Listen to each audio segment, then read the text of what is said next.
Hello guys, मेरा नाम है सत्यजीत सरकार और आप सभी का हमारे चैनल एसएस एकेडमी में स्वागत है। आज के लेक्चर में हम लोग देखने वाले हैं क्लास 9 के मैथ्स 1 का लेसन नंबर 1 जो कि हमारा सेट्स है, जिसका आज हम लोग प्रैक्टिस सेट 1.3 देखने वाले हैं जो कि हमारा बेस्ड है वेन डायग्राम के ऊपर, रिलेशंस ऑफ सेट्स के ऊपर। तो चलिए गाइस, बिना देरी किए शुरू करते हैं।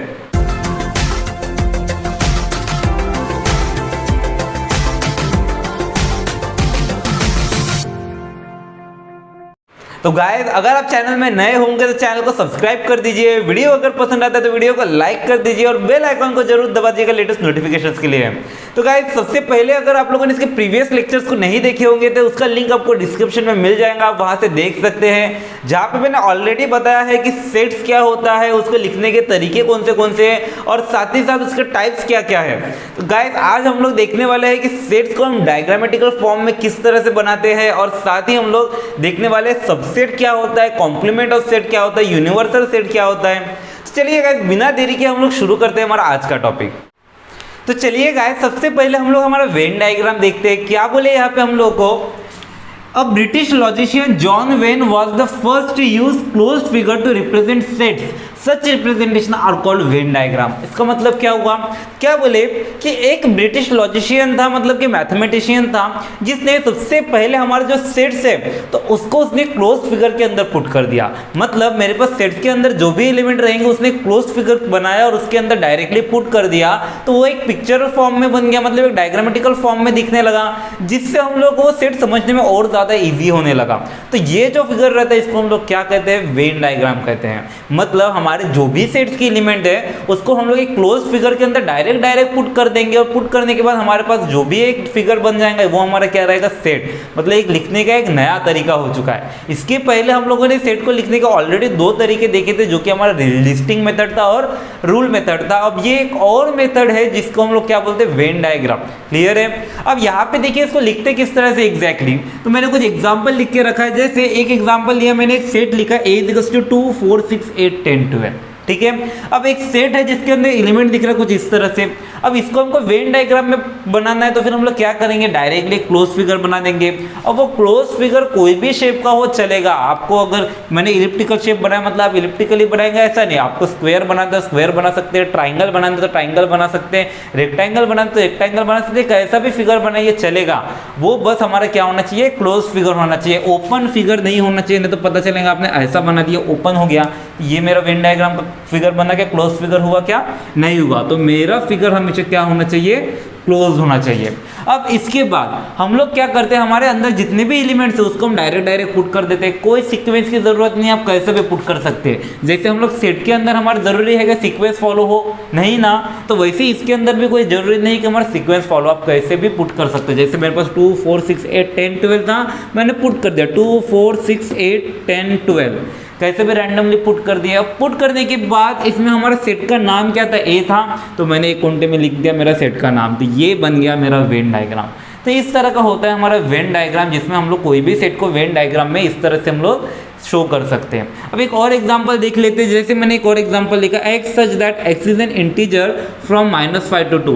x हमारा क्या है, इंटीजर है, कहाँ से कहाँ तक, -5 से 2 तक। अब हम लोग क्या करेंगे, हमारे पास एलिमेंट्स क्या है, इंटीजर से ये पूरे, मतलब नेगेटिव 0 एंड पॉजिटिव।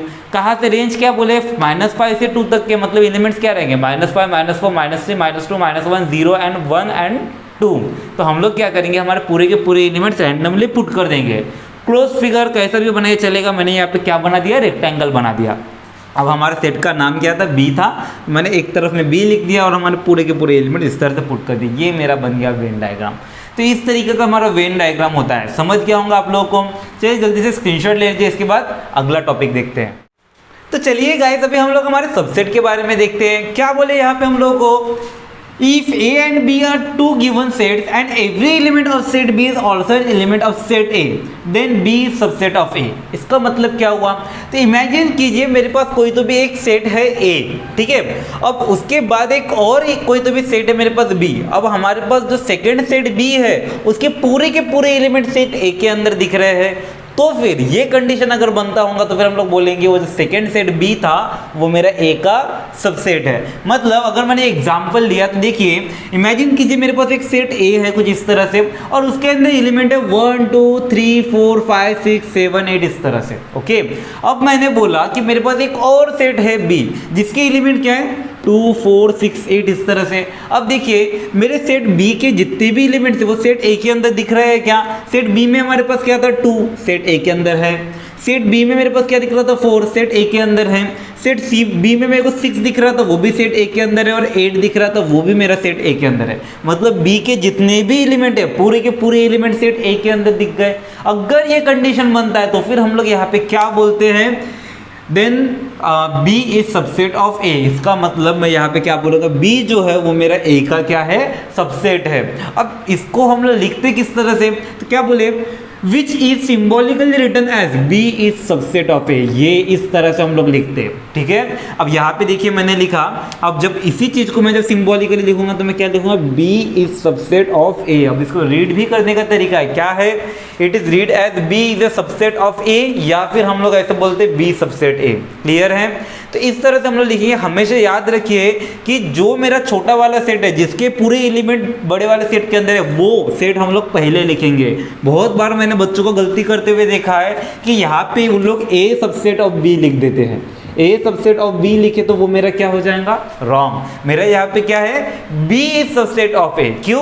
क्योंकि मेरे B के जो पूरे एलिमेंट है वो मेरे A के अंदर आता है, तो फिर ये मेरा राइट रहेगा। याद रखिए इस चीज को, हम लोग कभी भी बड़ा वाला सेट पहले और छोटा वाला सेट बाद में नहीं लिखेंगे, हमेशा छोटा सेट पहले और बड़ा सेट बाद में लिखेंगे। अगर इमेजिन कीजिए एक भी एलिमेंट मेरा, तो उनमें से कोई तो भी एक एलिमेंट है जो मेरा सबसेट नहीं बनता। जैसे मैंने अगर सेट कुछ इस तरह से लिख दिया, इमेजिन कीजिए कि मैंने सेट लिखा A मेरा है 1 2 3 4 और मेरा B है 3 1 and 5। अब देखिए ये मेरा सबसेट है क्या, तो यहाँ पे भी हम लोग चेक करेंगे। सबसे पहले मेरा क्या दिख रहा है, B के। अब देखिए A और B रहेंगे तो जरूरी नहीं है इसकी जगह कुछ और भी रह सकता है, इसलिए एक काम करता मैं यहाँ पे दूसरे से कुछ तो भी लिख लेता हूँ। मैं यहाँ पे लिख लेता हूँ S और C, काम का तो C नहीं, यहाँ पे D एंड C। क्लियर है? अब यहाँ पे देखिए मेरे पास दो एलिमेंट्स दिख रहे हैं, दो सेट्स दिख रहे हैं। अब यहाँ पे सेट C को हम चेक करते हैं, सेट C छोटा सेट दिख रहा है, इसके पूरे एलिमेंट सेट D के अंदर दिखता है कि नहीं। तो सेट C के अंदर पहला एलिमेंट क्या दिख रहा है, 3, D के अंदर है, हाँ है, ठीक है। अगला एलिमेंट क्या है, 1, सेट D के अंदर है, हाँ है, ये भी क्लियर। अगला एलिमेंट है 5, सेट D के अंदर है, नहीं है। इसका मतलब मैं अगर लिखूँ यहाँ पे C सबसेट ऑफ D, तो फिर ये सही होगा क्या, नहीं होगा, क्योंकि C के पूरे एलिमेंट D के अंदर होने चाहिए। क्लियर है? अगर इमेजिन कीजिए D मेरा बड़ा होता, 4 के जगह यहाँ पे एक और एलिमेंट होता मेरा 5, अब ये मेरा सबसेट है क्या, तो ऑब्वियसली है, क्योंकि मेरे सेट C के पूरे एलिमेंट क्या दिख रहे हैं, सेट D के अंदर दिख रहे हैं। तो मेरा लिखने का तरीका क्या रहेगा, छोटा वाला सेट मेरा क्या है, C है, तो हम लोग लिखेंगे C is subset of D। अब ये मेरा एग्जैक्ट है। क्लियर है? तो इस तरह से हम लोग सबसेट को लिखते हैं। अब देखिए हम लोग कुछ नेचुरल सबसेट्स के बारे में देखेंगे। जैसे नेचुरल नंबर, आप सभी को पता है नेचुरल नंबर क्या होता है। अब नेचुरल नंबर क्या होता है, मेरा 1 2 3 4 5 6 यही मेरा नेचुरल नंबर होता है। नेचुरल नंबर का सेट मेरा क्या है, 1 2 3 4 5 और ऐसे चलते रहता है। होल नंबर का सेट क्या है मेरा, होल नंबर का सेट है मेरा 0 1 2 3 4 5 इस तरह से चलते रहता है। क्लियर है? अब इंटीजर का सेट क्या है, अब इंटीजर में क्या रहता है, नेगेटिव 0 एंड पॉजिटिव। तो हम लोग लिखेंगे इंटीजर का सेट मेरा क्या है, -2 -1 0 1 2 3 और ऐसे ही चलता रहेगा। इसका भी कोई एंड है क्या, नहीं है। अब इसके बाद अगर मैं बोलूँ कि मेरा natural number is subset of whole number, तो गलत होगा क्या। देखिए सबसेट मतलब मेरा पूरा का पूरा एलिमेंट n का w के अंदर होना चाहिए, तब मैं ऐसे लिख सकता हूँ। यानी कि मैं अगर लिखूंगा यहाँ पे n is subset of w, तो ये मेरा कहीं पर भी गलत है क्या। यहाँ पे देखिए n के पूरे एलिमेंट w में है क्या, 1 1 2 2 3 3 और वो चलते ही चलेगा, ये भी चलते रहेगा। मतलब मैं यहाँ पे बोल सकता हूँ n is subset of w and natural number मेरा होल नंबर का सबसेट है। उसी तरह से मैं यहाँ पे ये नहीं बोल सकता हूँ क्या, w is subset of i, W is subset of I, नहीं बोल सकते क्या? देखिए यहाँ पे क्या दिख रहे हैं, जितने भी होल नंबर से क्या है 0 1 2 3 4 5, वो चीज़ इंटीजर में भी दिख रहा है 0 1 2 3 4 एक ही है, यानी कि ये W के पूरे एलिमेंट इंटीजर में आने वाले हैं। मतलब मैं यहाँ पे W is subset of I लिख सकता हूँ। यहाँ पे देखिए मैं ये भी लिख सकता हूँ N is subset of I, N is subset of I, नहीं लिख सकते क्या? यहाँ पे देखिए मेरे नेचुरल नंबर के भी पूरे एलिमेंट इंटीजर्स में है, तो यहाँ पे मैं इस तरह से भी लिख सकता हूँ N is subset of I। तो ये याद रखिए, हम लोगों को काम में आता है कई बार। क्लियर है? ये समझ गए आप लोगों को सबसेट किसे कहते हैं। अब इसके बेस में हमारे पास कुछ प्रॉपर्टी। अच्छा एक और बात, अगर मैं बोलूँ कि इसको मैं वेन डायग्राम में बनाना चाहता हूँ, वेन डायग्राम हमने अभी अभी पढ़े कि यही हमारे सबसेट्स को मैं डायग्रामेटिकल फॉर्म में डालना चाहता हूँ, तो डाल सकते हैं क्या? तो हम 100% डाल सकते हैं। अगर मैंने बोला जैसे यहाँ पे मेरा सेट ए क्या था, ये बड़ा वाला 1 2 3 4 5 6 7 8, सेट बी मेरा क्या था 2 4 6 8। अब बोलेंगे ये दो सेट है, इसको हम लोग वेन डायग्राम में कैसे बनाएंगे? तो अब बड़ा इजीली बनता है। क्या करेंगे, हमारे पास से सेट बी जिसके अंदर एलिमेंट क्या है 2 4 6 8, तो हम लोग डायरेक्टली पहले बना देंगे यहाँ पे एक छोटा सा सेट जो कि 2 4 6 8 करके क्या रहेगा मेरा, एक छोटा सा सेट बना देते 2 4 6 एंड 8। इसका नाम मेरा क्या है, बी है, तो फिर मैं यहाँ पे लिख दूंगा बी। क्या लिख देंगे हम? बी। क्लियर है? तो ये मेरा सेट बी बन गया। अब ए जो है, ए के अंदर बी के पूरे एलिमेंट्स आते हैं, तो फिर मैं क्या करूंगा, जो ए वाला सेट है वो इसके ऊपर बड़ा वाला बन जाएगा, मतलब कुछ इस तरह से बनेगा। कैसे बनाएंगे हम? तो यहाँ पे हम लोग बना देंगे कुछ इस तरह से मेरा ए सेट जिसके अंदर पूरे के पूरे एलिमेंट आते हैं। तो इसका हम नाम ले देते हैं, हमारा नाम क्या दे देंगे, इस सेट का नाम दे देते हैं हम ए। अब यहाँ पे देखिए ए सेट के एलिमेंट्स है क्या, तो सबसे पहले मेरा 1 है क्या, कहीं पर भी नहीं है, तो फिर हम लोग यहाँ पे लिख लेंगे। क्या लिखेंगे? सबसे पहला हमारा एलिमेंट रहेगा 1, लिख लेते हैं 1। उसके बाद अगला एलिमेंट 2 ऑलरेडी आ चुका है, क्योंकि ये बी वाला जो सेट है वो ए के अंदर में ही है ना, यहाँ पे देखिए 2 ऑलरेडी है। उसके बाद 3 है क्या, नहीं है, लिख लेते। फिर 4 है, 5 है क्या, नहीं है, लिख लेते। फिर 6 है, 7 नहीं है, लिख लेंगे। 8 है। क्लियर? इससे ज़्यादा एलिमेंट्स दिख रहे क्या, नहीं दिख रहे। तो देखिए ये मेरा फुलफिल हुआ कि हमारा कंडीशन, हमारा सेट ए के अंदर इतने एलिमेंट थे 1 2 3 4 5 6 7 8 है क्या, 1 2 3 4 5 6 7 8 पूरे एलिमेंट्स आ चुके हैं। उसी तरह सेट बी के अंदर क्या दिख रहा था 2 4 6 8 पूरे के पूरे आ चुके हैं। तो ये मेरा कंडीशन बन गया ना। तो हम जब भी सबसेट बनाते हैं तो मेरा जब बी सबसेट ऑफ ए रहेगा, तो ये जो बी जो सबसेट है वो कंप्लीटली बड़े सबसेट ए के अंदर में रहेगा। क्लियर है? ये चीज़ समझ के रखिए। इसके ऊपर से और भी आगे हम बहुत कुछ देखने वाले, इसलिए इंपॉर्टेंट है। समझ गया?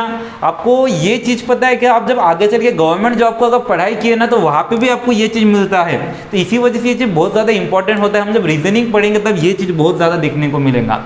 अभी तो उतना पढ़ना नहीं है, लेकिन ये चीज़ समझ के रखेंगे तो तब हमको ज़्यादा ईजी जाएगा। क्लियर है? सबसेट का कंसेप्ट अब ये हो गया मेरा सबसेट। अब इसके ऊपर से कुछ प्रॉपर्टीज है, कुछ नोट्स है जो हमको याद रखना है। जैसे सबसे पहले क्या बोलिए, every set is a subset of itself, that is A is subset of A. मतलब हर एक जो सबसेट रहता है वो, हर एक जो सेट रहता है वो खुद का सबसेट होता है। मतलब अगर मैंने एक सेट लिखा, सेट क्या लिखा, मैंने लिखा एक सेट ए। क्लियर है? तो ए का एलिमेंट्स क्या लिखा मैंने, ए का एलिमेंट लिखा 1 2 3 4 एंड 5। अब मैंने बोला A is subset of A. Subset मतलब क्या होता है, इसके पूरे एलिमेंट इसके अंदर रहना चाहिए, वही होता है ना इसका मतलब। सबसेट का मतलब क्या रहेगा, इसके पूरे एलिमेंट इसके अंदर रहने चाहिए। अब ए के पूरे एलिमेंट ए के अंदर ऑलरेडी है ना, ए के जो पूरे एलिमेंट्स है वो ऑलरेडी ए के अंदर मौजूद है, तो फिर मैं डायरेक्टली बोल सकता हूँ ए इज सबसेट ऑफ ए। जब भी हम सबसेट का कंसेप्ट बोलेंगे तो हमेशा ये चीज़ याद रखिए, every set is a subset of itself. हर एक सेट खुद का सबसेट होता है। क्लियर है? अब उसके बाद क्या बोले, empty set is a subset of every set. Empty set जो होता है वो हर सेट का सबसेट होता है। अब इसका मतलब क्या है, तो यहाँ पे देखिए, अगर मैंने बोला कि एक सेट है मेरा बी, अब इसके अंदर एलिमेंट कुछ भी नहीं है, ठीक है। अब मैं बोलूँगा इसके अंदर एलिमेंट कुछ भी नहीं है, अब बी मेरे ए का सबसेट है क्या, ऑब्वियसली है, क्योंकि इसके अंदर कुछ भी नहीं है। अब ये बी के अंदर कुछ नहीं है और इसके अंदर पूरे है, मतलब ये बी मेरा ए का सबसेट हो जाएगा।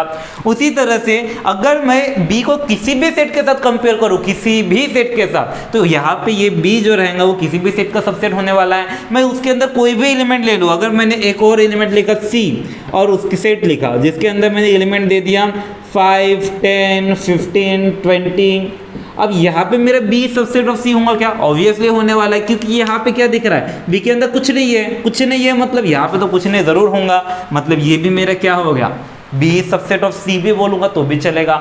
यानी जो ये बी एम्प्टी सेट रहता है वो मेरा क्या होता है, सभी सेट का सबसेट होता है। फिर कोई भी सेट हो, कोई भी, तो ये याद रखिए, empty set is a subset of every set. That is, empty set को हम लोग किससे डिनोट करते हैं, याद है ना आपको, फाई से डिनोट करते हैं, मतलब इस टाइप का सिंबल। तो phi is subset of any set, any set के लिए मैं यहाँ पे ए लिख देता हूँ, ठीक है। तो यहाँ पे हम लिखे empty set is subset of every set, clear है। अब उसके बाद है if A is equals to B then A is subset of B and B subset of A. इसका मतलब क्या हुआ, इमेजिन कीजिए मैंने दो सबसेट लिखा कुछ इस तरह से। पहला सेट, सॉरी, अगर मैंने एक सेट लिखा 2 3 5 7 11 इस तरह से, एक और मैंने सेट लिखा बी जिसके अंदर एलिमेंट दिया मैंने 7 2 5 11 और 3। अब देखिए मेरे ए और बी सेट दोनों के दोनों एकदम इक्वल हैं, ए के अंदर भी 2 3 5 7 11, इधर भी 2 3 5 7 11, इक्वल सेट है ना।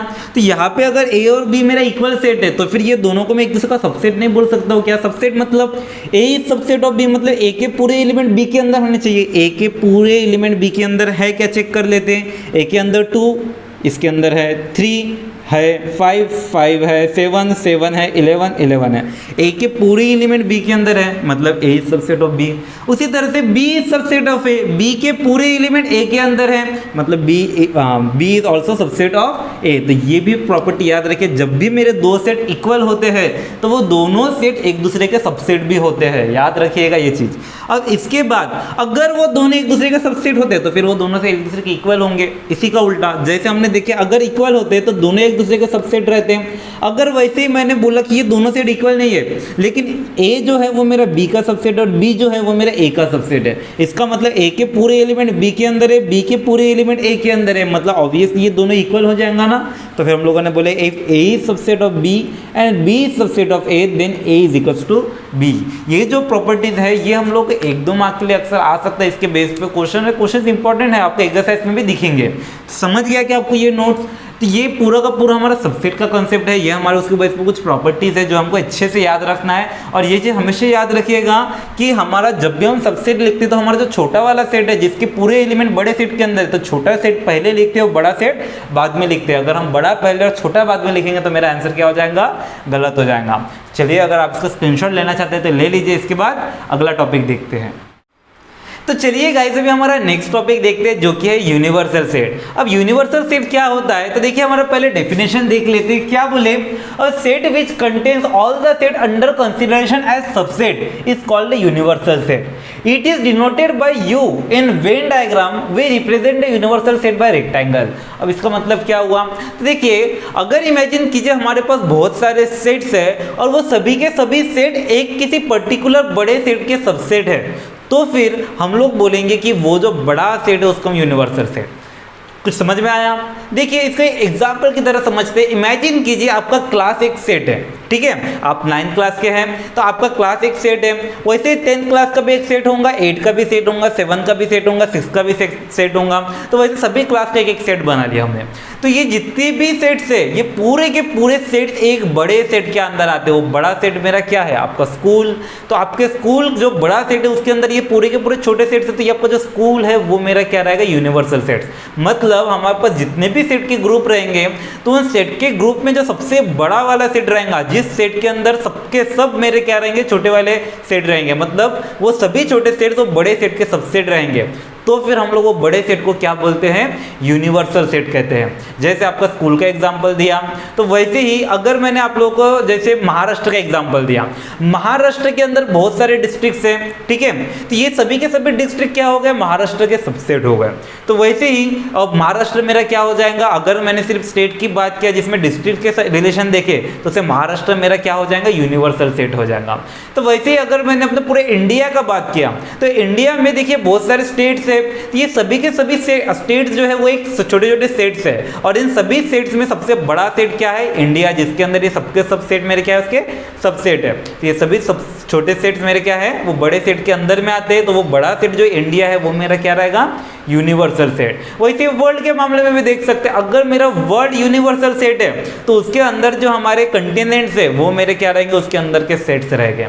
तो इनडायरेक्टली अगर हम बोले कि हमारे सेट्स के ग्रुप में जो सबसे बड़ा वाला सेट आता है जिसके अंदर सबके सब एलिमेंट्स रहते हैं, सबके सब सेट होते हैं, तो वो बड़ा सेट को हम क्या कहते हैं, यूनिवर्सल सेट कहते हैं। अब जनरली नहीं, हमेशा ही यूनिवर्सल सेट को आप कोई अलग डायग्राम से नहीं बनाना। जैसे हम लोग को पता है सेट को हम अलग अलग फिगर से बना सकते हैं, कोई भी क्लोज फिगर रहा तो फिर हम लोग बोल सकते हैं कि ये सेट है। लेकिन यूनिवर्सल सेट जो होता है वो हमेशा हम रेक्टेंगल से ही शो करते हैं, हमेशा किससे, रेक्टेंगल से। देखिए यहाँ पे स्पेशली बोले वो चीज, we represent the universal set by rectangle. हमेशा हम यूनिवर्सल सेट को किससे रिप्रेजेंट करेंगे, रेक्टेंगल से। और हमेशा यूनिवर्सल सेट के लिए एक स्पेसिफिक वर्ड होता है, एक स्पेसिफिक लेटर होता है जो होता है यू। हमेशा याद रखिए, हम हमेशा यूनिवर्सल सेट को यू से ही डिनोट करेंगे। जैसे हमारे पास कोई फिक्स्ड है, नेचुरल नंबर के लिए एन, होल नंबर के डब्ल्यू, इंटीजर के लिए आई, रैशनल नंबर के लिए क्यू, रियल नंबर के लिए आर। तो वैसे ही जब मैं बात करूंगा इसका यूनिवर्सल सेट का, तो यूनिवर्सल सेट जब भी होगा तब मेरा क्या रहेगा, यू से ही डिनोट करेंगे। क्लियर है? अब इसके एग्जाम्पल देख लेते हैं, एग्जाम्पल देंगे तो और क्लियरली समझ जाएगा। जैसे मैंने क्या लिया, एक छोटे छोटे सेट्स लिया। इफ a इक्वल्स टू 1 2 एक सेट हो गया, b इक्वल्स टू 2 3 एक सेट हो गया, c इक्वल्स टू 1 3 एंड 4 एक सेट हो गया, और u इक्वल्स टू, ये u यूनिवर्सल सेट मतलब क्या रहेंगे, पूरे के पूरे एलिमेंट्स जितने भी वो सब जिस सेट के अंदर आता है तो वो सेट मेरा क्या रहेगा, यूनिवर्सल सेट। जैसे वो सेट मेरा क्या है, 1 2 3 4। अब देखिए मैंने बोला था all the set should be subset of that universal set, मतलब ये जितने भी सेट्स है वो सेट्स मेरे क्या होने चाहिए, यूनिवर्सल सेट के सबसेट होने चाहिए। है क्या, 1 2 यूनिवर्सल सेट में है, 2 3 यूनिवर्सल सेट में, 1 3 4 यूनिवर्सल सेट में है। तो ये जो कंडीशन बनता है तो ये बड़ा वाला सेट मेरा क्या रहेगा, यूनिवर्सल सेट। अगर मैंने इसको डायग्रामेटिकल फॉर्म में शो किया तो कैसा रहेगा, देखिए मेरा सेट ए में क्या है, 1 2 था, तो मैंने सेट ए जो ब्लू कलर से है ये में क्या है, 1 एंड 2, ये दो एलिमेंट है।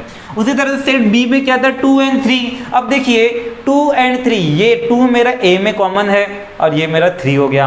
उसी तरह से सेट सी मेरा क्या है, 1 3 एंड 4। सेट सी मेरा ब्लैक कलर से दिखा है 1 3 एंड 4। जैसे इसमें 1 मेरा ए के अंदर था, 3 मेरा बी के अंदर भी था और 4 इंडिविजुअली था।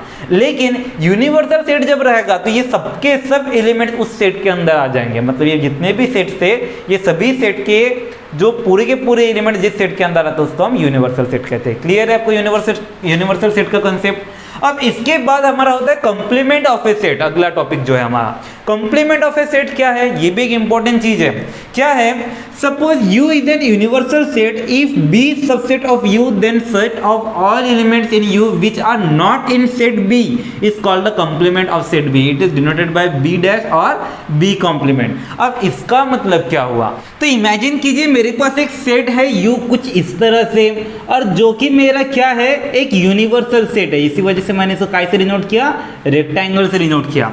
अब इसके अंदर एक सेट है कुछ इस तरह से जो कि जिसका नाम है B। अब मैंने बोला कि मेरा सेट B के अंदर का एलिमेंट क्या रहेगा, अब ऑब्वियसली इतना रहने वाला है। अगर मैंने बोला मेरे यूनिवर्सल सेट के अंदर के एलिमेंट, तो मेरे क्या बोलूंगा, इतना रहने वाला है, ये पूरा का पूरा। अब इसमें अगर मैंने बोला कि चलिए बताइए मेरे को कॉम्प्लीमेंट ऑफ बी क्या रहेगा, कॉम्प्लीमेंट ऑफ बी मतलब क्या रहने वाला है, तो कॉम्प्लीमेंट ऑफ बी मतलब बी सेट को छोड़ के जो बाकी का है, बी सेट को छोड़ के बाकी का कितना मिल रहा है हमको, ये इतना मिलने वाला है, यानी ये मेरा क्या रहेगा, कॉम्प्लीमेंट ऑफ सेट बी।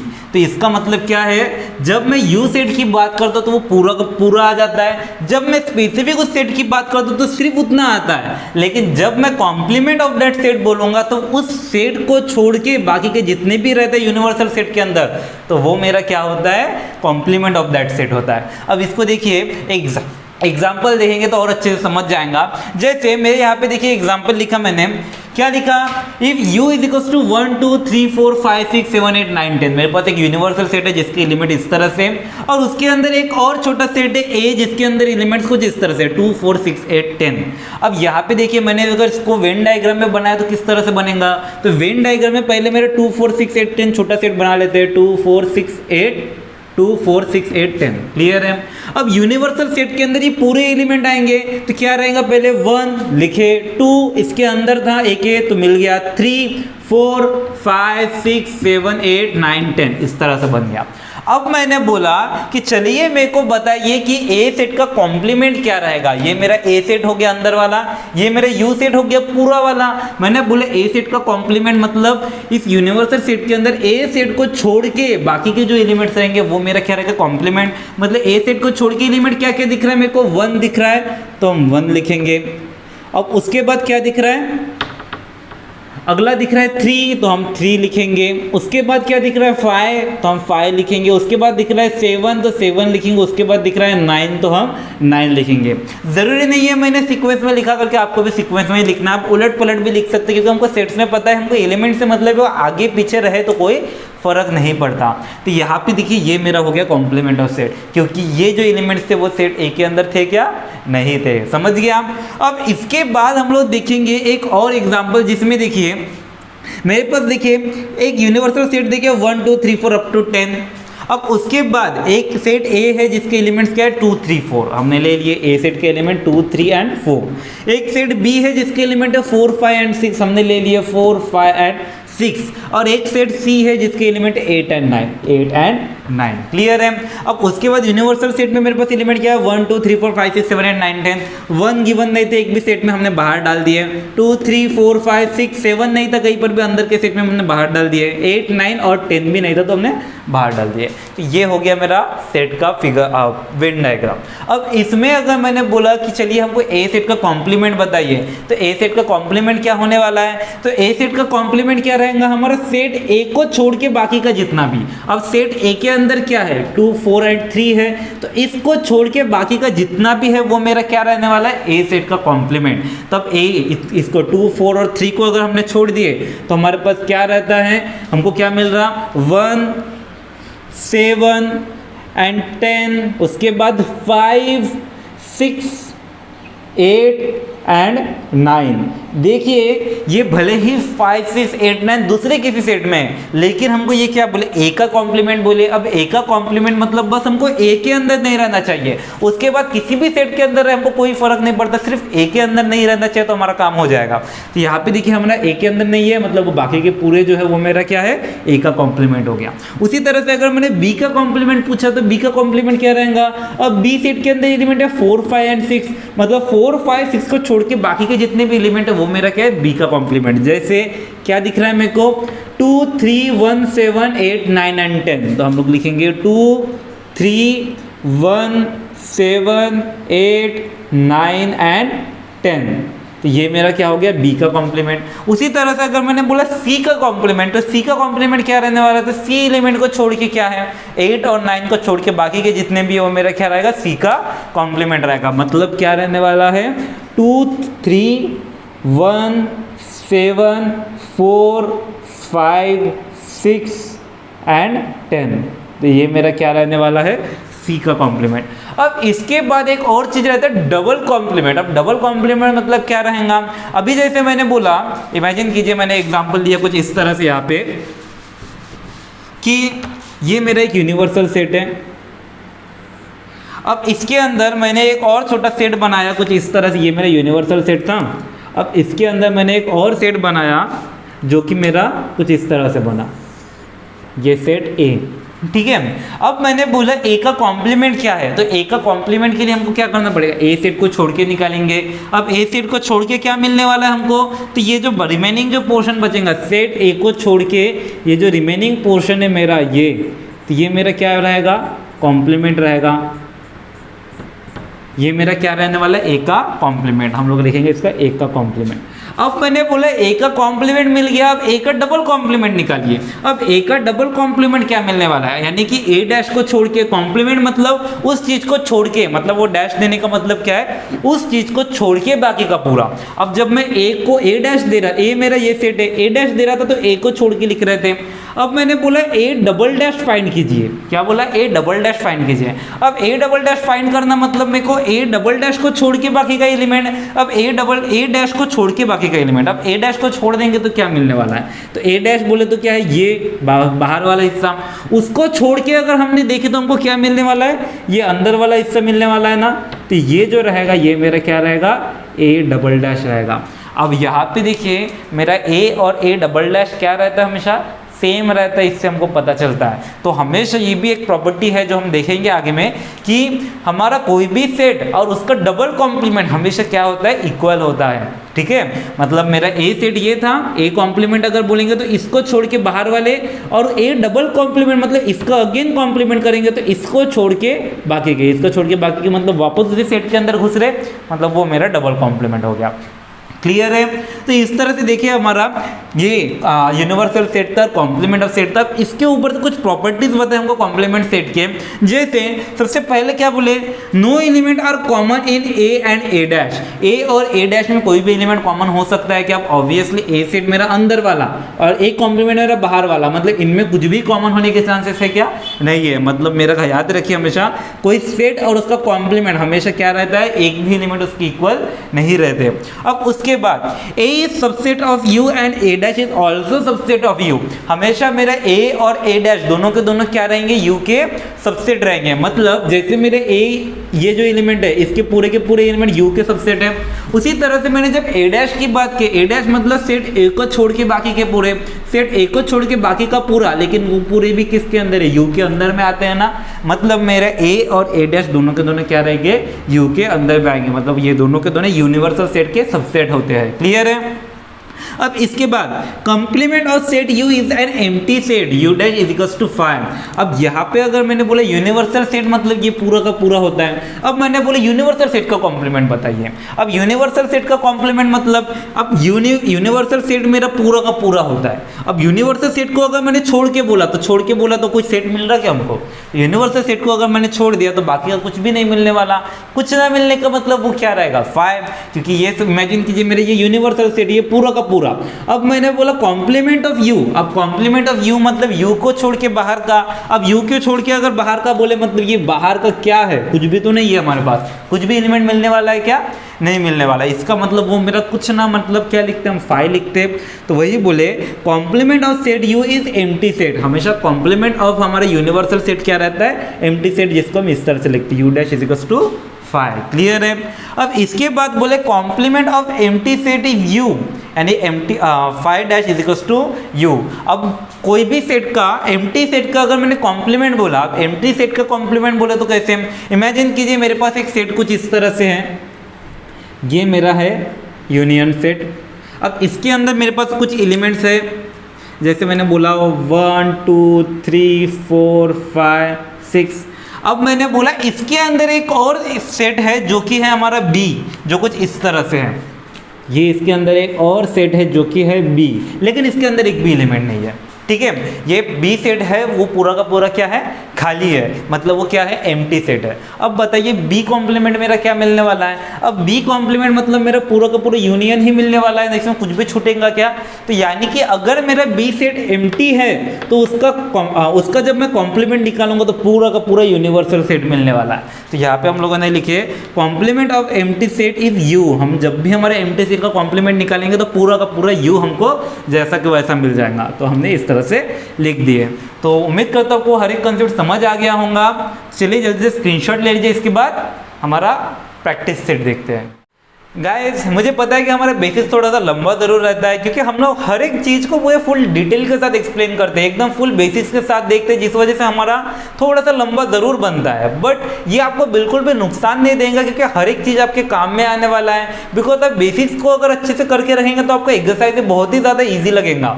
तो इसी वजह से बिल्कुल भी टेंशन मत लीजिए और देखिए हमारा प्रैक्टिस सेट 1.3। तो चलिए बिना देरी के स्टार्ट करते हैं। यहाँ पे देखिए हमारा फर्स्ट क्वेश्चन क्या बोले, if A is equals to A B C D E, B is equals to C D E F and C is equals to B D and D is equals to A, then which of the following statement are true and which are false। देखिए हमारे पास कुछ sets given है और इसके मदद से हमको बोले कि ट्रू और फॉल्स बताइए। अब यहाँ पे देखिए कंडीशंस क्या है, हमको बस ये पहचाना है कि ट्रू है या फॉल्स है। एकदम इजी क्वेश्चन है।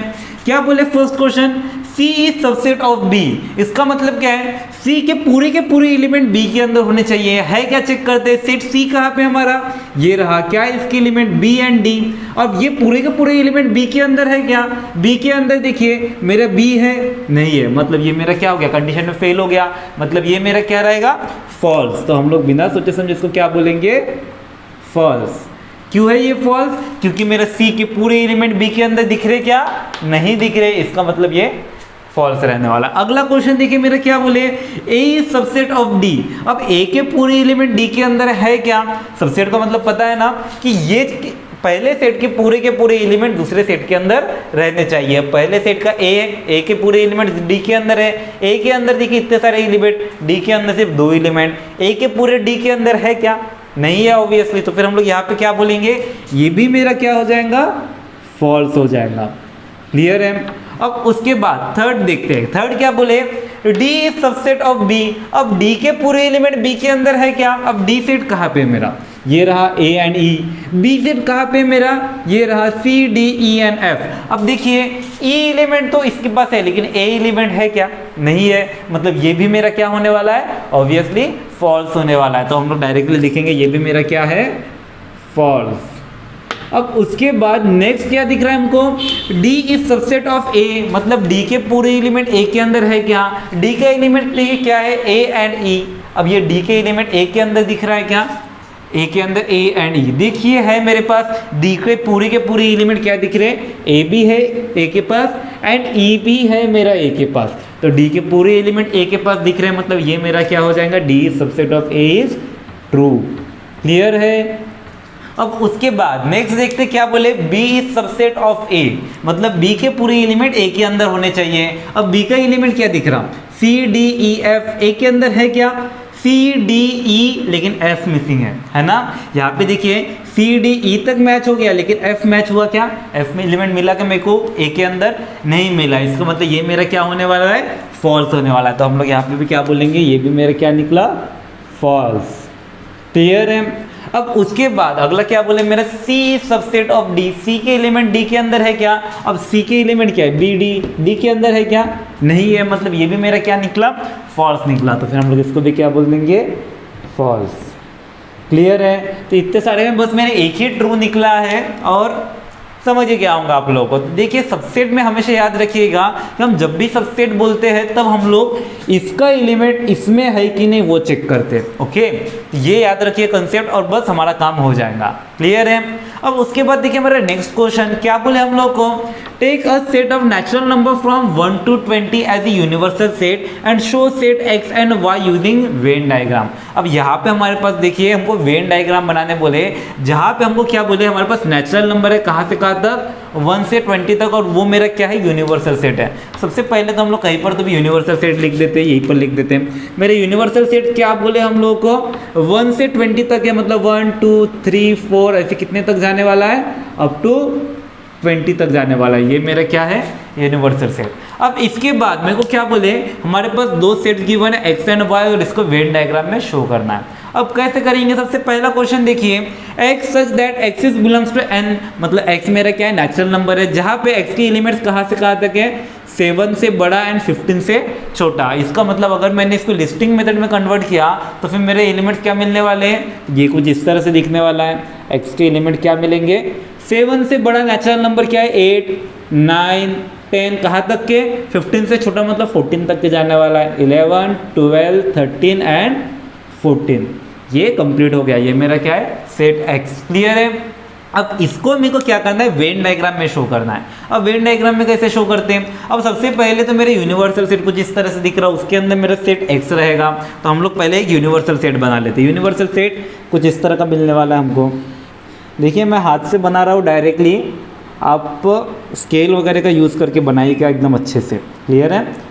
ये हो गया मेरे यूनिवर्सल सेट। अब इसके अंदर एक सेट है जो कि मेरा क्या है, x, तो हम लोग लिख लेते हैं। इसके अंदर मेरा एक सेट है जिसका नाम रहेगा x। अब इसके अंदर मेरे को एलिमेंट्स क्या मिलने वाला है, तो देखिए मेरे एलिमेंट्स क्या दिख रहे हैं हम लोग को। सबसे पहले x के अंदर एलिमेंट क्या दिख रहा है, 8 9 10 11 12 13 14। तो हम लोग लिख लेते हैं हमारा x सेट के अंदर के एलिमेंट क्या है, 8 9 10, कॉमा नहीं देते सॉरी, 8 9 10 11 12 13 एंड 14। ये बन गया मेरा। अब ये 9 थोड़ा सा दूर लिख देता हूँ। तो ये देखिए मेरा एक्स सेट के अंदर के एलिमेंट बन गए। अब मेरे यूनिवर्सल सेट के अंदर क्या थे, पूरा 1 से लेकर 20 तक था, तो वो सब भी हम पुट कर देंगे। क्या हो जाएगा, 1 इस सेट के अंदर नहीं है तो बाहर लिख देते हैं, 2 इसके अंदर नहीं है बाहर लिख देंगे, उसके बाद 3 4 5 6 7, अब देखिए 8 इसके अंदर मौजूद है, 9 और 10, 11, 12, 13, 14 सब मौजूद है। उसके बाद 15 missing, 16 missing, 17 missing, 18 missing, 19 missing and 20 missing. तो इस तरह से देखिए मेरा सेट बन गया, ये मेरा वेन डायग्राम बन गया। तो देखिए मेरा कंडीशन को फॉलो कर रहा है क्या, क्या बोले कि मेरा जो सेट एक्स था वो यूनिवर्सल सेट के अंदर बनाना था। तो यूनिवर्सल सेट के अंदर पूरे 1 से लेकर 20 तक एलिमेंट्स चाहिए थे, है 1 2 3 4 5 6 7 8 9 10 11 12 13 14 15 16 17 18 19 20 हो गया। x के अंदर एलिमेंट क्या चाहिए था, 9, 8 से लेकर 14, अब 8 से लेकर 14 8 9 10 11 12 13 14 हो गया। तो ये बन गया मेरा वेन डायग्राम। कितना इजी था क्वेश्चन। अब इसके बाद मेरा सेकंड क्वेश्चन देखिए, सेकंड क्वेश्चन क्या बोले, y इज इक्वल्स टू, हमारा सेट है y जिसमें क्या बोले y belongs to n, y भी मेरा क्या है नेचुरल नंबर है, बट y क्या बोले y is a prime number from 1 to 20, लेकिन y मेरा क्या है, y belongs to n, y मेरे नेचुरल नंबर है जहाँ पे y मेरे क्या है पूरे के पूरे प्राइम नंबर से कहाँ से कहाँ तक 1 से 20 तक। तो मेरा सेट क्या बनने वाला है, तो फिर हम लोग लिखेंगे यहाँ पे मेरा सेट कुछ इस तरह का दिखने वाला है, कैसा, y is equals to, capital Y है, y इज इक्वल्स टू क्या एलिमेंट से मेरा 1 से 20 तक प्राइम नंबर, और प्राइम नंबर मतलब कैसे नंबर होते हैं जो किसी के भी टेबल में नहीं आते। अब किसी के भी टेबल में ना आने वाले नंबर कौन से, 2 3 5 7 11 13 17 19, उसके बाद होता है 23 जो कि मेरा क्या हो जाता है 20 के बाहर। हमको कहाँ से कहाँ तक चाहिए था, 1 से लेकर 20 तक चाहिए था। तो मेरे प्राइम नंबर्स क्या मिले, यहाँ से 2 से लेकर 90 तक कुछ इस तरह से मिल गए। अब इसको हम लोग वेन डायग्राम में पुट करते, तो चलिए हम लोग वेन डायग्राम बना लेते हैं। क्या हो जाएगा, सबसे पहले हमारा यूनिवर्सल सेट का बॉक्स बना देते हैं एक, ये हो जाएगा मेरा यूनिवर्सल सेट U। अब इसके अंदर एक सेट रहेगा जो कि मेरा क्या रहेगा Y, क्योंकि इस बार मेरा सेट का नाम क्या है Y, तो हम लोग लिख देंगे इसको Y। अब इसके बाद इसके अंदर के एलिमेंट्स देखिए क्या दिख रहे हैं हमको, तो क्या मिल रहे हैं 2 3 5 7 11 13 17 19। तो हम लोग लिख लेते हैं इसके अंदर हमारे ये एलिमेंट्स क्या है Y के अंदर है, तो हम लोग देख लेंगे Y के अंदर लिख लेते हैं 2 3 5 7 11 13 17 एंड 19, ये आ गए मेरे पूरे एलिमेंट्स। अब इसके बाद हमको क्या बोले, यूनिवर्स सेट के अंदर बाकी के पूरे एलिमेंट्स, तो बाकी के पूरे एलिमेंट्स हम पुट कर देते, क्या हो जाएगा 1 इसके अंदर नहीं था, 2 है 3 है 4 है क्या नहीं है, बाहर आ जाएगा, 5 है 6 है क्या नहीं है, 7 है 8 है क्या नहीं है, 9 नहीं है, 10 नहीं है, 11 इसके अंदर है, 12 नहीं है, 13 इसके अंदर है, 14 नहीं है, 15 नहीं है, 16 नहीं है, 17 है, 18 नहीं है, 19 है एंड 20 नहीं है। तो इस तरह से देखिए मेरा सेट बन गया। तो देखिए मेरे पूरे एलिमेंट्स बैठ रहे हैं क्या, 2 3 5 7 11 13 17 19 पूरे अंदर में है। पूरे के पूरे यूनिवर्सल सेट में क्या चाहिए था, 1 से लेकर 20 तक नंबर चाहिए थे, मिल रहे क्या 1 2 3 4 5 6 7 8 9, किधर गया 9, हाँ 9 है, 9 10 11 12 फिर 13 14 15 16 17 18 एंड उसके बाद 19 एंड 20। तो एक बार चेक कर लीजिएगा, नहीं तो फिर आपका कोई मिसिंग रह गया तो आपका बिन फुकट में आंसर गलत हो जाएगा। तो इस तरह से देखिए मेरा सेट बन गया, कितना इजी था। तो इस तरह से हमारा ये सेट बन जाता है। आप अगर चाहते होंगे तो इस तरह से लिख भी सकते हैं। इसके नीचे में कैसे लिखेंगे हम लोग, हम ऐसे लिख सकते हैं कि हमारा x जो है यो यूनियन सेट का सबसेट है, तो हम लोग लिखेंगे x is subset of u, और इधर मेरा क्या है y is subset of u, y is subset of u। Clear है। चलिए जल्दी से स्क्रीनशॉट ले लीजिए, इसके बाद नेक्स्ट क्वेश्चन देखते हैं। तो चलिए गाइस अभी हम लोग हमारा क्वेश्चन नंबर 3 देखते हैं। क्या बोले हमारा क्वेश्चन नंबर 3 में, u इक्वल्स टू 1 2 3 7 8 9 10 11 एंड 12। तो ये हमारे पास कुछ एलिमेंट देखे जो कि मेरा क्या है यूनिवर्सल सेट के एलिमेंट्स हैं। और उसके बाद p इक्वल्स टू 1 3 7 एंड 10, उसके अंदर एक छोटा सा सेट है जिसका एलिमेंट्स क्या है 1 3 7 एंड 10।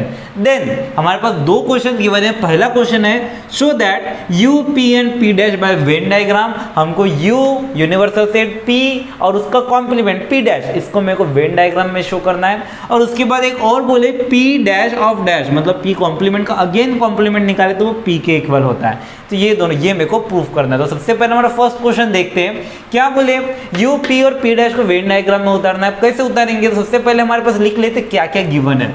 क्या गिवन है, यू हमारे पास गिवन है, क्या है हमारे पास एलिमेंट्स क्या है 1 2 3 7 8 9 10 11 एंड 12, ये मेरे पास एलिमेंट्स गिवन है। अब इसके बाद P जो मेरा सेट है वो क्या है 1 3 7 एंड 10, 1 3 7 एंड 10, इतने एलिमेंट्स हैं। अब हमारा U मिल गया, P मिल गया, फिर P डैश क्या रहेगा, तो P डैश के लिए हमारा क्या रहता है, तो हमारा P एलिमेंट्स को, P के एलिमेंट्स को निकालने के बाद जो बचे हुए एलिमेंट्स रहते हैं वो मेरे क्या रहते हैं P डैश रहते हैं। मतलब मैं जब P डैश निकालूंगा तो मेरा क्या हो जाएगा, P के एलिमेंट्स कैंसिल, मतलब 1 कैंसिल यूनिवर्सल सेट में से, 3 कैंसिल, 7 कैंसिल एंड 10 कैंसिल। उसके बाद रिमेनिंग बचे हुए जो एलिमेंट्स रहेंगे वो मेरे क्या रहेंगे P डैश। मतलब क्या मिलने वाला है मेरे को, पहले मिलेगा 2, 3 गया, 7 भी गया, बचा कितना 8, उसके बाद 9, फिर रहेगा 11, उसके बाद 12। तो ये जो है ये मेरा क्या है P डैश। क्लियर है। तो इस तरह से मेरा U P डैश मिल गया। अब हम लोग इसका वेन डायग्राम बनाएंगे। अब वेन डायग्राम कैसा रहेगा, तो हम लोग देखिए सबसे पहले एक बॉक्स बना लेते हैं कुछ इस तरह से, जो कि मेरा क्या है यूनिवर्सल सेट। मैं इसको क्या दे देता हूँ, U दे देता हूँ। अब इसके बाद इसके अंदर में एक सेट है जिसका नाम क्या है P है, तो फिर हम लोग बना लेते हैं इसके अंदर में एक P, जिसका नाम क्या दे देंगे हम P दे देंगे। क्लियर है। अब इसके बाद हम लोग इसके अंदर एलिमेंट्स डालने हैं। अब एलिमेंट्स क्या है मेरा, P के अंदर एलिमेंट क्या है 1 3 7 एंड 10, तो पुट कर देते हैं 1 3 7 एंड 10 हो गया। अब इसके बाद P डैश के पास एलिमेंट क्या है 2 8 9 11 एंड 12, तो हम लोग लिख लेते हैं 2 8 9 11 एंड 12 आ गया। अब देखिए ये मेरे यूनिवर्सल सेट में बरोबर बैठता है क्या, तो यूनिवर्सल सेट मेरा क्या था 1 2 3 7 8 9 10 11 12, देखिए 1 2 3 7 8 9 10 11 12 आ गया पूरा। ये जो मेरा रिमेनिंग बचा हुआ हिस्सा है वो मेरा क्या है P डैश है। क्लियर है। तो इस तरह से मेरा वेन डायग्राम बन गया। समझ गया होगा आप लोगों को। अगर तो आप इसको अगर थोड़ा सा हाईलाइट करना चाहते हैं तो हाईलाइट भी कर सकते हैं किसी चीज़ से। अब मेरे पास मार्कर है, मैं इसका हाईलाइट करना थोड़ा मुश्किल है, इस वजह से मैं हाईलाइट नहीं कर रहा। आप चाहते होंगे तो ये P डैश को आप हाईलाइट करके भी बता सकते हैं थोड़ा सा। क्लियर है। तो इस तरह से मेरा वेन डायग्राम बन जाएगा। अब अगला क्वेश्चन क्या है, P dash of dash is equals to P। अब यहाँ पे देखिए हमारे पास P कॉम्प्लीमेंट निकालना है, उसका अगेन कॉम्प्लीमेंट करना है, फिर उसको शो करना है कि अब P से वो इक्वल होता है। कैसे करेंगे, तो सबसे पहले हमारे पास जो भी गिवन है वो लिख लेते हैं। क्या गिवन है हमारे पास, तो हमारे पास सबसे पहले U गिवन है। U का वैल्यू क्या है हमारे पास 1 2 3 7 8 9 10 11 एंड 12, तो ये मेरे पास क्या है U गिवन है। अब उसके बाद हमारे पास P क्या गिवन है, तो P भी हम लिख लेते हैं। P क्या है हमारे पास, P का है 1 3 7 एंड 10, क्या है 1 3 7 एंड 10।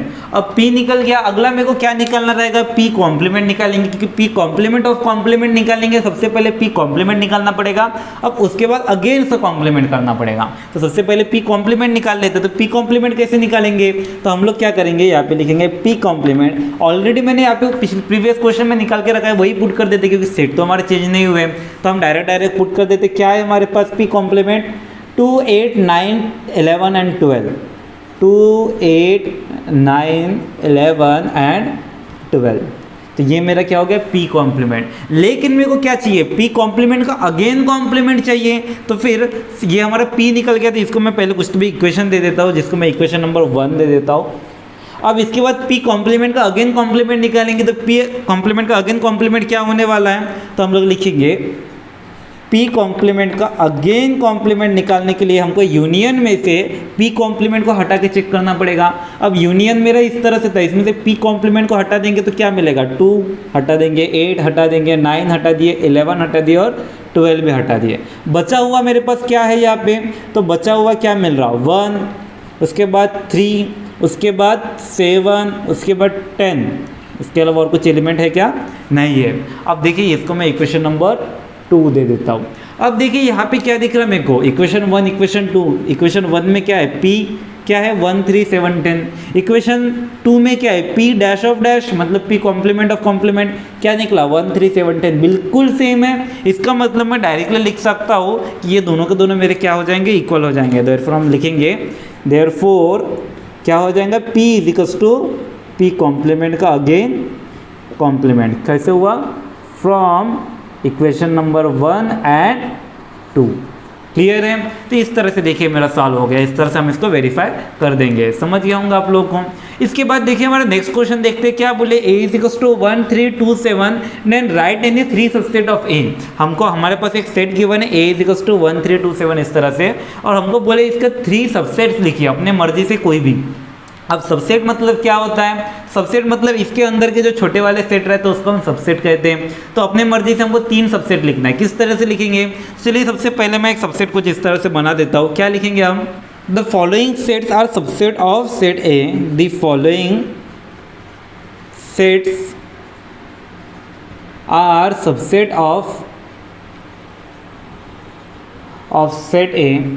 अब हम लोग कैसे कैसे सबसेट लिख सकते हैं, अपने मर्जी से आप कैसा भी लिख सकते हैं, क्योंकि आपको बस इससे छोटा कोई सबसेट बनाना जो इसके एलिमेंट उसके अंदर हो। आप इंडिविजुअली इस तरह से भी लिख सकते हैं। कैसे लिखेंगे, हम लोग चाहे तो ऐसा भी लिख सकते हैं। क्या लिखते हैं, B is equals to 1 and 3 लिख देते हैं। देखिए ये मेरा A का सबसेट है, मतलब यहाँ पे मेरा क्या होता है B सबसेट ऑफ A हो रहा है, हो गया, ये मेरा फर्स्ट सबसेट हो गया। उसके बाद मैं सेकंड बना देता हूँ, सेकंड भी अपने मर्जी से कैसा तो भी बना दीजिए। क्या लिखेंगे, आप अगर एक एलिमेंट रखना चाहते होंगे तो एक एलिमेंट भी रख सकते। क्या हो जाएगा हमारा, एक एलिमेंट मैं कुछ तो भी एक रख लेता हूँ 7, तो हम लिख देंगे 7। ये भी देखिए मेरा क्या है, C भी मेरा सबसेट ऑफ सेट A है। क्लियर है। इसके बाद एक और लेते हैं, हम कुछ भी ले सकते हैं, कुछ भी मतलब कुछ भी, आप एक एम्प्टी सेट भी ले सकते हैं। अब एम्प्टी सेट मतलब क्या हो जाएगा, तो हम लोग चलिए एक एम्प्टी सेट लिखते हैं। क्या लिखेंगे हम, थर्ड सेट मेरा D इज इक्वल्स टू खाली सेट। अब एम्प्टी सेट हो गया, ये एम्प्टी सेट भी वही है और A का सबसेट है, तो फिर हम लोग लिखेंगे D is equals to D subset of set A। Clear है। तो आप अपनी मर्जी से कोई भी 3 सेट बना सकते हैं। मैंने जो लिखा यही लिखना ऐसा ज़रूरी नहीं है, आप कुछ भी लिखिए आपका सही रहेगा। समझ गया। तो इस तरह से देखिए मेरा क्वेश्चन नंबर 4 तक होता है। जल्दी से स्क्रीनशॉट ले लीजिए, इसके बाद नेक्स्ट क्वेश्चन देखते हैं। तो चलिए गाइस अभी हमारा क्वेश्चन नंबर 5 देखते हैं। क्या बोले यहाँ पे हम लोगों को, right the subset relation between the sets. हमारे पास कुछ सेट्स गिवन है और उनके बीच का रिलेशन लिखने बोले हमको। अभी जैसे देखिए यहाँ पे हमारा पहला सेट क्या है, P is the set of all residents in Pune. हमारे पास पुणे के ऑल रेसिडेंट क्या है, सेट P है। वैसे ही M is the set of all resident in Madhya Pradesh, Madhya Pradesh के ऑल रेसिडेंट मेरा M है। I is the set of all resident in Indore, Indore के हमारे ऑल रेसिडेंट I है। इंडिया के हमारे ऑल रेसिडेंट B है और महाराष्ट्र के मेरे ऑल रेसिडेंट क्या है, H है। अब मेरे को बोले यहाँ पे सबसेट रिलेशन बताइए, मतलब इनका बीच का रिलेशन, मतलब हमने एक ही रिलेशन के बारे में पढ़े अभी फिलहाल सबसेट के बारे में। तो सबसेट रिलेशन बताना, यहाँ पे सबसेट रिलेशन कैसे बताएंगे, तो यहाँ पे देखिए सबसे पहले हम एक को पकड़ लेते हैं, पुणे को पकड़ लेते हैं। अब पुणे मेरा मध्य प्रदेश का सबसेट है क्या, मध्य प्रदेश के अंदर आता है क्या, नहीं आता। पुणे मेरा इंदौर के अंदर आता है क्या, नहीं आता। पुणे मेरा इंडिया के अंदर आता है क्या, आता है, पुणे इंडिया के अंदर है। तो फिर हम लोग लिखेंगे हमारा सबसेट क्या है, P is subset of Indore, India के लिए क्या है मेरा B। क्लियर है। उसी तरह से अगला P मेरा मतलब पुणे मेरा महाराष्ट्र के अंदर आता है, ये भी आता है, मतलब Pune is also subset of क्या है, महाराष्ट्र के लिए H। तो ये दोनों बन गए मेरे। अब इसके बाद अगला पुणे के लिए और कुछ है क्या हमारे पास, नहीं है। अगला हमारे पास मध्य प्रदेश, मध्य प्रदेश का चेक करते हैं। मध्य प्रदेश पुणे का सबसेट है क्या, मध्य प्रदेश पुणे के अंदर आता है, नहीं। मध्य प्रदेश मेरा इंदौर में के अंदर आता है, नहीं आता। मध्य प्रदेश मेरा इंडिया के अंदर आता है, आता है। तो फिर हम क्या लिखेंगे, मध्य प्रदेश मतलब M is subset of India, मतलब क्या रहेगा B। उसी तरह से मध्य प्रदेश मेरा महाराष्ट्र के अंदर आता है क्या, नहीं आता। तो फिर हम लिखेंगे क्या, नहीं लिखेंगे। अब उसके बाद हमारा मध्य प्रदेश गया, अगला क्या है, इंदौर। अब इंदौर का देखिए, इंदौर मेरा पुणे के अंदर आता है, नहीं। इंदौर मेरा मध्य प्रदेश के अंदर आता है, आता है। तो फिर हम लोग क्या लिखेंगे, इंदौर इज इन मध्य प्रदेश, मतलब I इज सबसेट ऑफ क्या लिखेंगे हम, M। I is subset of M। Clear है। उसी तरह से अगला मेरा क्या है, इंदौर मेरा इंडिया के अंदर आता है, आता है। तो हम क्या लिखेंगे, I is subset of B. उसी तरह से इंदौर मेरा महाराष्ट्र के अंदर आता है, नहीं आता, मतलब वो सबसेट बनेगा क्या, नहीं। अगला मेरा क्या है, इंडिया। इंडिया मेरा पुणे के अंदर नहीं आता, इंडिया मध्य प्रदेश के अंदर भी नहीं आता, इंदौर के अंदर भी नहीं आता, वो महाराष्ट्र के अंदर आता है क्या, आता है क्या, नहीं। तो इंडिया मेरा उसके अंदर भी नहीं आएगा। अगला मेरा क्या है, महाराष्ट्र। महाराष्ट्र पुणे के अंदर नहीं आता, महाराष्ट्र मध्य प्रदेश के अंदर नहीं आता, इंदौर के अंदर नहीं आता, इंडिया के अंदर आता है। तो फिर हम लोग क्या लिखेंगे, H is subset of India, क्या है मेरा, बी। इस तरह से मेरा सबसेट बन गया। अगर आप चाहे तो यहाँ पे ये भी लिख सकते हैं, खुद सभी अपने आप का भी सबसेट होता है, जैसे पुणे खुद का सबसेट भी है ना, तो आप चाहे तो यहाँ पे लिख भी सकते हैं पुणे, जैसे मेरा P is subset of P। हर एक खुद का भी सबसेट होता है, हर सेट अपने आप का सबसेट होता है। इसी तरह से मध्य प्रदेश अपने आप का सबसेट है, M is subset of M। उसी तरह से इंदौर अपने आप का सबसेट है, I is subset of I। उसी तरह से इंडिया अपने आप का सबसेट है, B is subset of B। और उसी तरह से महाराष्ट्र अपने आप का सबसेट है, मतलब H is subset of H। तो इससे भी लिख सकते हैं। तो हमारे पास मेनली हमारे सबसेट कितने थे, यहाँ तक के थे, लेकिन हम लोग चाहे तो इतना भी लिख सकते हैं, क्योंकि वो खुद के सबसेट भी होते हैं। समझ गया कि आप लोगों को, तो यहाँ पे बस हमको सबसेट रिलेशन बताना था और हमको बड़े इजीली आता है वो चीज़। अब इसके बाद क्या बोले, which set can be the universal set for above sets. अब इन सभी सेट के लिए यूनिवर्सल सेट कौन बन सकता है, यानी ये पूरे के पूरे सेट किसके अंदर आते हैं, इंडिया के अंदर आते हैं, क्योंकि देखिए पुणे, मध्य प्रदेश, इंदौर, महाराष्ट्र, ये सब के सब किसके अंदर आते हैं, इंडिया के अंदर आते हैं। तो फिर हम लोग लिख सकते हैं यहाँ पे कि क्या लिखेंगे, ये सभी सेट के लिए मेरा यूनिवर्सल सेट क्या लिख सकते हैं हम, सेट इंडिया, मतलब सेट क्या लिखेंगे हम, इंडिया के लिए क्या था, बी।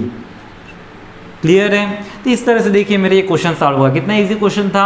तब इसके बाद देखते हैं हमारा नेक्स्ट क्वेश्चन क्या बोले, which set of number could be universal set for set given below.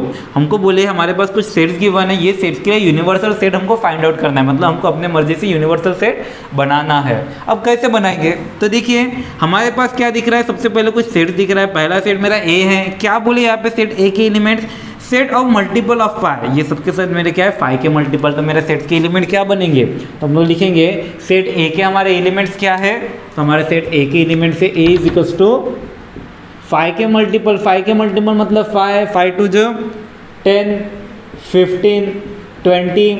अब उसका एंड नहीं दिए, मतलब ये क्या करेगा, चलता ही रहेगा, कोई एंड मिलने वाला है क्या, नहीं मिलने वाला। अगला क्या बोले, B set of multiple of 7, हमको क्या बोले 7 का मल्टीपल है। अब 7 का मल्टीपल क्या रहेगा, b इज इक्वल्स टू 7 का मल्टीपल मतलब 7 का टेबल क्या होता है, 7 1 जो 7, 7 2 जो 14, 7 3 जो 21, 7 4 जो 28, 7 5 जो 35, ऐसे चलता रहेगा। इसका भी एंड मिलने वाला है क्या, नहीं मिलेगा, बस आपको 7 का टेबल मिलते रहेगा। उसके बाद अगला क्या बोले, सेट ऑफ मल्टीपल ऑफ 12, मतलब मेरे को 12 का मल्टीपल। अब 12 का मल्टीपल्स क्या है, तो 12 का मल्टीपल्स मतलब 12 1 जो 12, 12 2 जो 24, 12 3 जो 36, 12 4 जो 48, ऐसा ही ये भी चलता रहेगा, इसका भी एंडिंग देखिए नहीं है।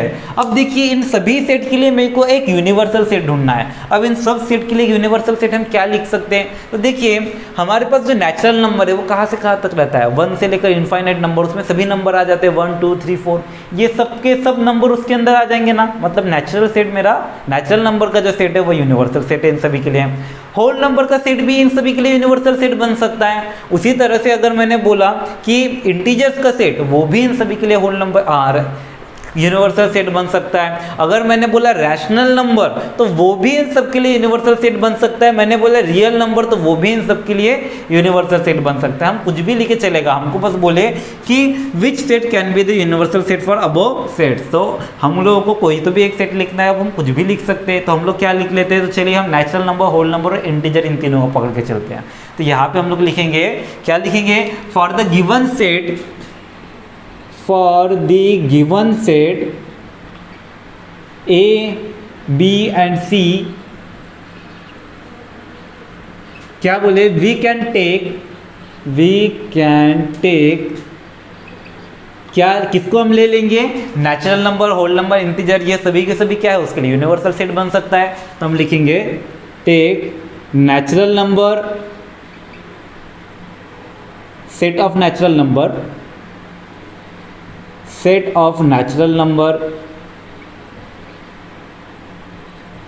जिसको हम किससे डिनोट करते हैं, एन से। सेट ऑफ होल नंबर जिसको हम किससे डिनोट करते हैं, डब्ल्यू से। और साथ ही सेट ऑफ इंटीजर जिसको हम किससे डिनोट करते हैं, आई से। क्या लिखेंगे, बी एज अ क्या बोले, take set natural number, set of whole number, set of integer as a universal set. लिख सकते हैं हम लोग इस तरह से।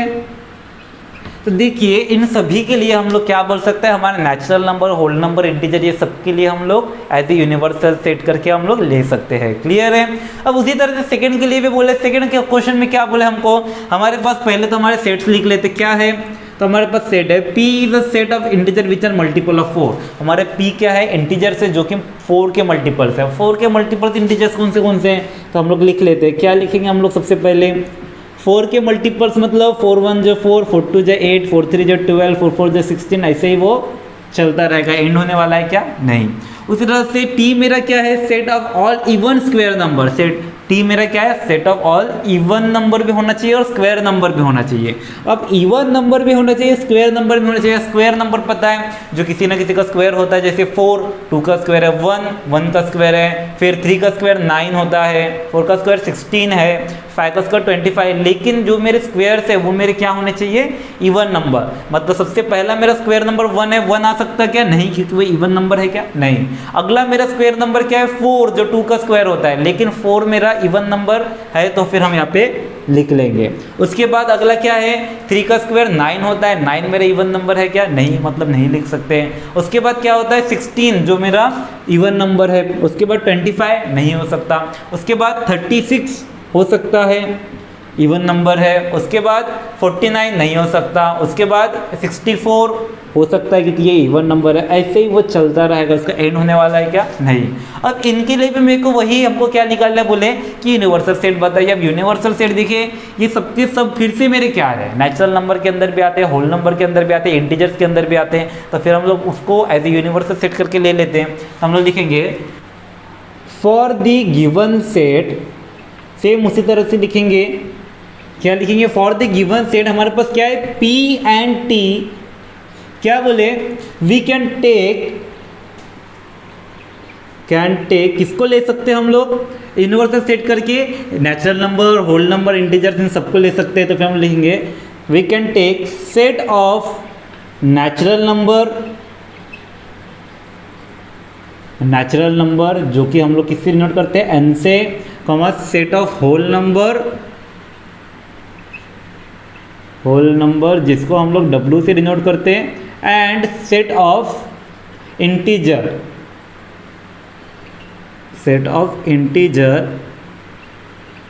जिसको हम लोग i से डिनोट कर देंगे एज अ यूनिवर्सल सेट। इनमें से किसी को भी हम लोग यूनिवर्सल सेट करके कंसीडर कर सकते हैं। समझ गया, कितना इजी क्वेश्चन था। तो उम्मीद करता हूं आपको समझ गया होगा। जल्दी से स्क्रीनशॉट ले लीजिए, इसके बाद नेक्स्ट क्वेश्चन देखते हैं। तो चलिए गाइस अभी हम लोग हमारा क्वेश्चन नंबर 7 देखते हैं, जो कि हमारे इस प्रैक्टिस सेट का लास्ट क्वेश्चन है। एकदम इजी क्वेश्चन है। देखिए क्या बोले हम लोग को, let all the student of a class is a universal set. एक क्लास के सभी स्टूडेंट हमारे यूनिवर्सल सेट है। Let set A B the student who secure 50% or more marks in maths. अब यहाँ पे हमारे क्या बोले कि सेट ए ऐसे स्टूडेंट्स है जिन्होंने क्लास में मैथ्स में 50% या उससे ज्यादा स्कोर किए। Then write the complement of set है। तो फिर हमको बताइए सेट ए के कॉम्प्लीमेंट क्या क्या होंगे। तो कैसे लिखेंगे हम लोग, तो फिर देखिए सबसे पहले तो हमारे पास इतना पता है कि एक क्लास मेरा पूरा का पूरा यूनिवर्सल सेट है। अब उसमें मेरा सेट ए क्या है, जितने भी स्टूडेंट ने 50% उससे ज़्यादा स्कोर किया, तो कॉम्प्लीमेंट क्या रहने वाला है, तो ऑब्वियसली जिन्होंने 50% से कम स्कोर किया वो मेरा क्या रहने वाला है, कॉम्प्लीमेंट रहेगा। अब लिखेंगे कैसे, तो हम लोग लिखेंगे सबसे पहले हमारा यूनिवर्सल सेट। यूनिवर्सल सेट क्या है, set of all student in the class. तो हम लोग लिखेंगे set of all student in the class. ये मेरे क्या है, यूनिवर्सल सेट। अब इसके बाद हमको क्या लिखना, हमारे पास गिवन सेट क्या है, तो गिवन सेट क्या है, हमारे पास सेट ए गिवन है, जो कि क्या है, सेट ऑफ स्टूडेंट्स, ऐसे स्टूडेंट जिन्होंने क्या किया 50% या उससे ज़्यादा स्कोर किया। स्टूडेंट स्कोरिंग 50% एंड अबोव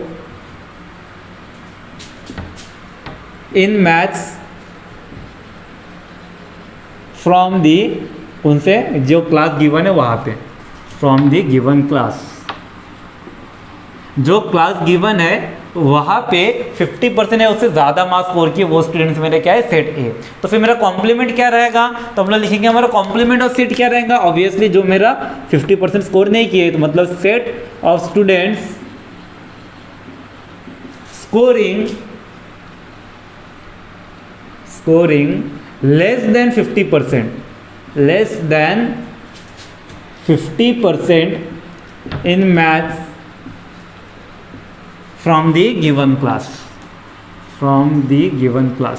कितना इजी क्वेश्चन था। तो इस तरह से देखिए हमारा क्वेश्चन खत्म होता है और इस तरह से हमारा प्रैक्टिस सेट भी कंप्लीट होता है। कितना इजी क्वेश्चन है, तो चलिए जल्दी से स्क्रीनशॉट ले लीजिए। तो इस तरह से हमारा प्रैक्टिस सेट कंप्लीट होता है। उम्मीद करता हूं आपको हर एक क्वेश्चन अच्छी तरीके से समझ गया होगा, लेकिन फिर भी अगर आपको किसी क्वेश्चन में डाउट होगा तो आप मुझसे कमेंट सेक्शन में पूछ सकते हैं। इसके प्रीवियस लेक्चर्स अगर आप लोगों ने नहीं देखे होंगे तो उसका लिंक भी आपको डिस्क्रिप्शन में मिल जाएगा। अगर आपका हमारा वीडियो अच्छा लगता है तो वीडियो को लाइक कर दीजिए, चैनल को सब्सक्राइब कर दीजिए और बेल आइकन को जरूर दबा दीजिएगा लेटेस्ट नोटिफिकेशन के लिए। तो चलिए गाइस, मिलते हैं आपसे अगले वीडियो में।